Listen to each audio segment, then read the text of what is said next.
Reece, a really good win down here in Hobart, and a really tight first half. It seemed like neck and neck, back and forth. What did you make of the first half? Yeah, to be honest, I thought we came out quite flat, and Hobart jumped on that. Izzy and Kathleen really took advantage of it. Kate Berry was tough for us, made some really tough shots, and some that we'd say were bad shots, but they were dropping, and it kept them rolling and kept them confident. It probably shocked our group a bit, to be honest. But yeah, I think we came out flat and weren't at the intensity we needed to be on the defensive end, and because of that, the offensive end was a bit of a grind. We weren't very disciplined at that end either. But credit to Hobart, they had a great first half, but luckily after that time out early in the third, we decided to wake up and start playing, and we were pretty thorough from then on. Let's talk about the third, because the third seemed a very pivotal point in the game. Yeah. Hobart, I think, jumped out to a 9, 11-point lead there at one stage. You called timeout midway through, made some adjustments, and then all of a sudden you come home with a wet sail in that third quarter. Is that what you want from your girls? Yeah, I mean, we certainly want that from the start, though. But yeah, definitely that was... we spoke about half-time, improving our pace in our offence, improving our rebounding and improving our defence, and once we started to do those three things, the game completely changed. So yeah, Hobart came out again, hit some really tough shots early and put us down, I think, like I said, 9, and we had the timeout early in the third, down 39-30. 2 minutes in the third is probably not where we expected to be or we would like to be. But credit to the girls, they stuck at the process, got back to the things we spoke about, and once we did that, as you saw, we were pretty hard to go. The 10 minutes of play, probably between that 8-minute period and 2 minutes in the fourth, we were pretty good.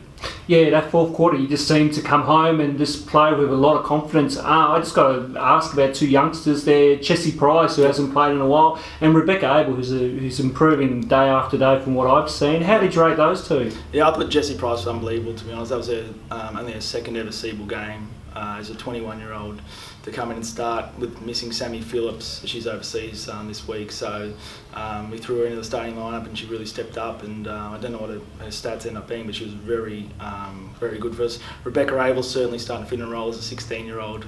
It's a big step, but Beck's got a lot of confidence and a lot of belief in herself, and we've got a lot of confidence and belief in her as well, and I think she's going to be a good player for our club going forward. And of course, Lauren Mansfield's out with injury, so have you planned ahead now for the next few weeks and try to plan without Lauren? And obviously, we saw tonight that the girls can step up without a major WNBL star. Yeah, I mean, if there's a glass half full approach to it, it's the fact that we get to play some of those locals more and they get to build some confidence. Even Gemma Korpashuk and Ali Partridge, obviously they're veterans, but they came in and played their role as well as Price and Abel. So if there's a glass half full aspect to Lauren being out, it's the fact that we're giving those girls more opportunity to step up and play some minutes, which will help us out hopefully later on in the season.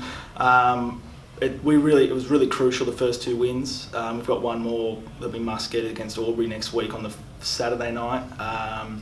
All three of those teams are in our conference, and probably 3 teams we need to finish ahead of if we want to make the finals. So we've got a really tough run coming up. We've got 4 road doubles, 8 road games in the next 4 or 5 weeks, so we've got a really tough stretch. We only have 1 home game in that period. In the first half of the season, we've only got 2 home games, so we've got a really tough stretch in that first 7 rounds, and unfortunately Lauren will miss most of that. Mm-hmm. But if we can get through it, stay in touch, keep finding a way to win, and keep developing and growing as a group, hopefully we can have a good run going into that later part of the season when we get those 9 home games in the last 11.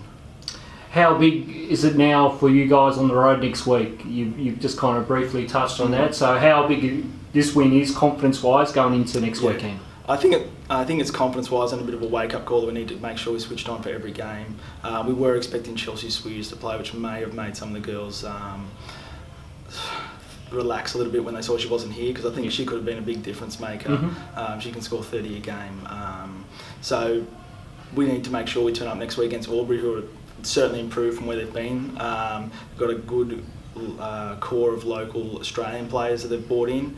They're going to be really competitive and they're really well coached. So that's a game we really need to get. And then we go Bendigo, I think 8 or 9 hours, or it's probably 12 hours, but we've got 4 hours of travel including in that at 11:45 on the Sunday. So we've got a really tough weekend next weekend. And then the following weekend we go Geelong, Kilsyth, Friday, Saturday. So we have a brutal stretch coming up. So we need to try and split those the best we can. If we can split them, I'd probably be happy with that. Obviously we want to win every game we play, but at worst that's what we'll be looking to do.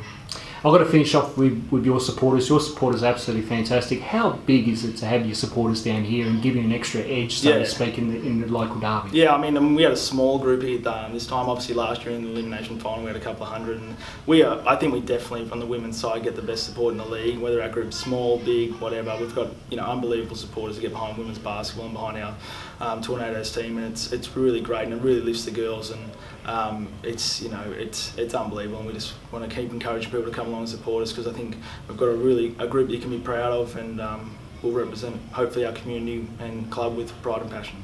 Well, Reece, you've done a fantastic job tonight, and we wish you best of luck for the rest of the season. Thanks, Ron. You're doing a great job yourself, mate. Thanks, mate. Good.